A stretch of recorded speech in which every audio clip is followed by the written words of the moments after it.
आपण पाहत आहात सत्याची बाजू मांडणारं हक्काचं न्यूज चॅनल M24 तास। पोलिसमध्ये बेबिटा नव्हे ते निघाले जंगली मांजर। शिवपार्वती रोपवाटिकेत उडाली मोठी खळबळ, प्राणी मित्रांच्या तत्परतेने रेस्क्यू यशस्वी। पोलीस येथील शिवपार्वती रोपवाटिका परिसरात आज सोमवारी दिनांक 3 दुपारी अचानक आलेल्या एका हिंस्र प्राण्यामुळे एकच धांदल उडाली। रोपवाटिकेत शिरलेल्या या प्राण्याने थेट जाळीत बांधलेल्या कुत्र्यावर हल्ला चढवला। मात्र प्रसंग अवधान राखत येथील कामगारांनी कुत्र्याला सुरक्षित बाहेर काढून त्या प्राण्याला खोलीत डांबून ठेवले। सदर प्राणी हुबेहूब बिबट्याच्या पिलासारखा दिसत होता आणि अंगावर धावून येत मोठ्याने गुरगुरत होता। त्यामुळे परिसरात बिबट्याचे पिल्लू शिरल्याची अफवा पसरली आणि ते पाहण्यासाठी नागरिकांची प्रचंड गर्दी जमली।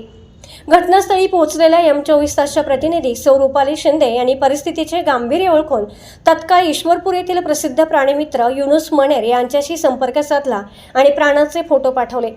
फोटोची पाहणी केल्यानंतर मनेर यांनी तो प्राणी बिबट्याचे पिल्लू नसून जंगली मांजर असल्याचे स्पष्ट केले, ज्यामुळे उपस्थितांचा जीव भांड्यात पडला। घटनेची माहिती मिळताच वन विभागाच्या वनपाल सुरेखा लोहार यांच्यासह प्राणीमित्र कुरेशी मुजावर, तन्मय कांबळे, अजय अडके, नितीन पवार, सैफ अली मुजावर आणि सादिक पटेल यांनी त्वरित घटनास्थळी धाव घेतली।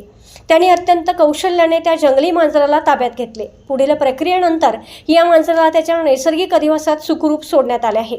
वन विभाग व प्राणीमित्रांच्या या तात्काळ आणि सुरक्षित कारवाईचे परिसरातून मोठे कौतुक होत आहे।